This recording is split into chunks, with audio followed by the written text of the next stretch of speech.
Throughout the big state, our friends are simultaneously watching the Clifton Comedy Network. Larry and Jerry tuning in at the Ertz studio. The entirety of the Clifton Gretzky Bud Rudd residents nestled in their respective rooms. While out upon the big coast, Iggy, May, Brad, and Melissa watch upon her ship. Brad the bear emerges from her shaft alley as the paid programming is about to begin. The following is paid propaganda by the demon of Colonel James Clifton. The views expressed are detrimental to your brain and CCN does not support them, but we have bills to pay, and face it, you're too stupid to open a book, so enjoy. Come see what the Big City Gazette calls the performance to compare with Florence Lawrence. And magic that can rival even that of the rocket to the moon. What ruddy decade does this dinosaur think it is? Yeah, right. How hard is it to be better than the first person in front of a camera? Ha ha, ha. Ha ha, yeah, what a ruddy tool. How does he think this is going to work on people? Ha ha ha. Throughout the big state, boomers watch intensely, getting a warm sensation of self-satisfaction from the remembrance drip upon the mention of Florence Lawrence. But those are not the brave men and women we follow. No, our skeptics keep a keen eye and ear to try to discover the demon's true intentions. That's right, he's the one and only world-famous Steve the Sensational. He will be in the Valley for the show of the century at Wobble Place Arena. Don't miss it, and don't forget Steve is the man. Smarter people than you say so. Hi, I am Magic Mike and I say Steve really is sensational. See, that guy has magic in his name and he says Steve is the best. So come on down and vote for Steve. All your friends are, and you can't have them thinking you're anti-Stevematic. I love it when I get to make up words. You're a real piece of shit. Well, yeah, that's how I got to hell in the first place, clown boy. I need to go out for a pack of smokes. I thought you quit. And I thought all the Cliftons that stressed me out were dead. Yeah, well, better pick us up some snacks while you're out too. Sounds like we got some ruddy damage control ahead of us. The building rattles as Jerry heads out, as we pan to Melissa's rocking ship. That son of a bitch. It's not true. People won't just believe it, because they heard it on TV. Oh, sweetie, that's what TV is for. To tell people what to believe. At least the way the Colonel uses it. Melissa sits stoic, looking ahead, petting her calico cat Spooky, lost in the past. Then suddenly speaks. Magic Mike. I hate that man. I used to perform music at the club until he turned it into all magic. Then I had to go on the road and got so famous that I had to fake my own death and swap lives with a fisherman's daughter in the middle of the big coast. So you will help us? Well, I have no idea what you need help with. But if it helps take down Magic Mike, I guess I will help. We need you to take Iggy's magic to the next level. We heard you're a witch or something. Oh well, yeah, I guess you could say that, but I do prefer the music. Well, if you help Iggy win, we can get you a low-wave radio show of your own. Something you can have your music and your anonymity. Iggy the Illusionist, yeah, I have heard of you now that I think about it. People been asking about you throughout the circles of hell. Well, alright, I guess I will help. But you two must go, there is not enough room for you both and Iggy, Spooky, myself, and the spirits we are about to set forth. So go on, get. Excellent. Well, we should get back to the station regardless, much work to be done. Work. I'm sure you and Larry will find a way out of it. Right on.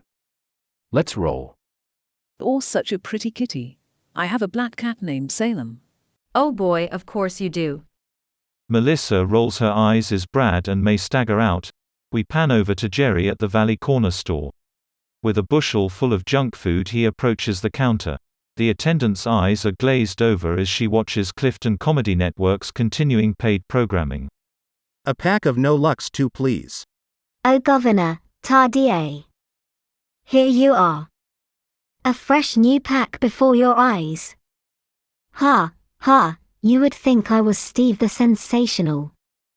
What a great magician he is. Have you seen him? Oh, I remember the first time I seen him. Oh, it was a ride, I tell you, a ride. You don't say. How much do I owe you? Oh, I say. I have seen a lot of magicians in my day. I am a big fan. It's kind of always been my thing, you know. No, can't say I did. I come in here every day and have never once observed anything that would remotely make me think that. How much do I owe you? Oh yes, I am a huge fan. And Steve the Sensational sure is the best. Okay then, here's $20, keep the change. Buy yourself a book, or a deck of cards if you're really feeling it, I guess. Jerry leaves the bodega snacks in hand and lights up a smoke. Jimi Hendrix, this is worse than I thought. So where are all the smart people in this town? The next morning, Larry Rudd and Brad the Bear walk up to the Valley Public Library. What are we ruddy down here for again? Jerry wants us to find smart people or some shit. A crazy bum in a top hat blocks the path into the library. Pick a card, any card, Governor. Larry pulls a card at random. The 10 of hearts, that will be $10 please, good sir. Well, we can cross the shit off the ruddy list. Larry throws the card back at the bum, who scoops it up and begins a crazy dance. One day I'll be as good as that there Steve the Sensual. You fucking moogles. Larry and Brad open the mighty front door of the library to discover the best and brightest the valley has to offer. Well shit. As their eyes adjust to the light, Brad's voice echoes through the grand halls, and they see the cause may be lost. Zombified creatures veg out upon viral content dished out through rows and rows of computers. The wings of books are covered in dust and seem to sag off to the side like deep dark forests to nowhere.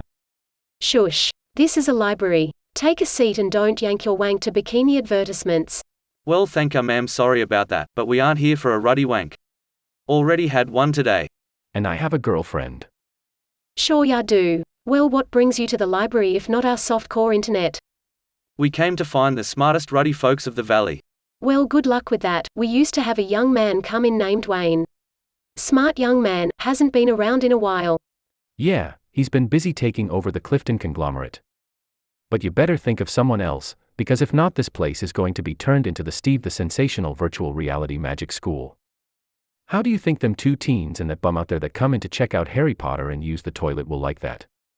Oh, that's what he was trying to ruddy call us. Well damn, you caught my bluff. If I lost the Harry Potter crowd, they would pull my funding. What is with all this sudden fascination with magic? It's all everyone has been muttering about today. You didn't see James Clifton's propaganda piece on CCN. The plump redhead librarian giggles and bounces at the thought. Oh heavens no, I don't watch television. Just read books and the newspaper. I do have a guilty pleasure for radio talk shows though. Well, ruddy right. Are you a fan of Larry Rudd and Brad the Bear? Are they the ones with that outdoors wildlife hour? Sorta. Neat. Well, if you're looking for someone intelligent here, I guess I am she. I do believe I am the last person in this town to finish a book written for adults. Okay, well, let me fill you in. 5 minutes later. Wow, well, that is a good story, a tale that if someone had written it, that person would win all kinds of awards and accolades. Sounds like a lot of work though, and it is just me here. If someone could help me wipe down the computer chairs at closing time though, I could find time to assist, and try to knock out some of this filthy propaganda filling these fools' minds. Madam, it would be my ruddy pleasure to assist you with your wiping. Larry and the librarian smile at each other as Brad tilts his head in confusion upon hearing him volunteering to do any type of work. Okay, well, I guess I'll just enjoy a computer while we are here. Pan to CCN Studios, where Wayne is busy working at his desk, while Demon Clifton is pacing around pestering him. You're making a big mistake changing the programming around here. How do you expect to finance these projects? By making quality content that makes people laugh. Feel something more than the anger and insecurity your content festered within them. Investors will see it's what people truly want. Ha ha, ha, ha ha ha. What the people want. Rookie mistake, young man. Humans are brain-dead morons who just need content. It does not matter what. These fools would watch anything for that mere feeling of belonging. It is up to the product placers, the corporations, foreigners, and the politicians to decide what broadcasts. What is that new flagship project you are working on anyways? A live-action Dilbert show. Dilbert? Ha ha, ha, ha ha ha. Do you really think Stacey Abrams will pay for that? You fool. I can find other investors. If not, the people will pay to enjoy it. Maybe just $1 a person, but it will add up. Every smile, every laugh might gain me a nickel, and that would be enough. Hippie, dreamer, call it what you will, In business we call you dead meat. I kept my dead meat far from my media empire and I suggest you do the same. You valley-dwelling imbeciles have been out of touch about this world for so long, who do you think kept you safe from the outside world all this time? You see me as a villain, but I protected this town from much worse than I. Oh, the slow drip control over what your fellow citizens saw was an orgasm most men my age don't get to experience. Getting those checks from the chinks till they got wise, then snagging even fatter checks from political parties who would cast the project for me, while I swam in my money pit vault at Valley Savings and Loans. One man shouldn't have that kind of power. There is too much in this world to see, understand, and experience for one radical to dictate what a populace opinionates. Ha! You think this is new? Far from it. If anything, the breakdown of the singular control has been detrimental to the fragile psyches of these brain-dead fools. Now there is too much content. An endless wave rather than my controlled drip. Did Moses tell the Hebrews if they didn't like what was on the 10 Commandments to watch something else? Did Pilate say if you don't want to watch these crucifixions then there are others upon Mounds 3, 17, and 41? No, society saw only what it was meant to see and moved forward. The same as I did with my viewers, I gave them what they needed. Well, I will give them what they want. And they will take it till you are dried up and broke. Left with nothing but stories locked away in your head while you scrounge for food and shelter. They will eat your content like a buffet, begging and pleading for more, while slipping out the back door without paying. So you put up a paywall, then they turn away like cockroaches speeding to that free propaganda pot pie cooling in the windowsill next door. All the way shrieking about what a greedy bastard you are. Wayne looks up from his work, puts his hands to his face and groans. You may be right, but I won't have to double speak to justify my integrity. My figures will be true and I will go out swinging. Whatever it costs to break my family, friends, and fellow citizens out of your brainwashing is worth it to me. Because I can no longer live in the society you have created, so if it bankrupts me, and leaves me floating in the big coast wearing only a potato sack, then so be it. I would rather be outcasted in shame from my home than share it with the zombies you have created. Ha, ha, ha ha, I cannot wait to see it. You will be nothing to everyone soon enough. That's where you are wrong, Colonel. See, I have one thing you never had, friends that feel the same way I do, and their endless support. I have a team, all you ever had were deals. I had contracts, worth more than any man's word. You fool, you can never trust anyone, you never know what someone's trigger word is when they are exposed to any and all content. So the only purpose of your programming was to create one massive trigger event to convert the world to your ideology?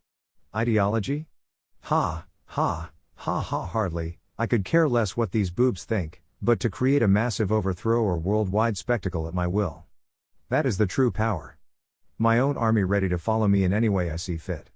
But you, your army will be divided and half-witted flipping through programming, while mine is unified in their own interpretation of my doublespeak. It matters not what they believe I say, as long as they react once they hear me say it. How's this for blunt? Get out of my office. Semi-clear, though still open to interpretation. Do you wish me to leave the premises, wait in the lobby? Or perhaps return later as I did drive you here today? Get out. I will take the bus. Good idea, you will need the practice. Ha ha, ha, ha ha.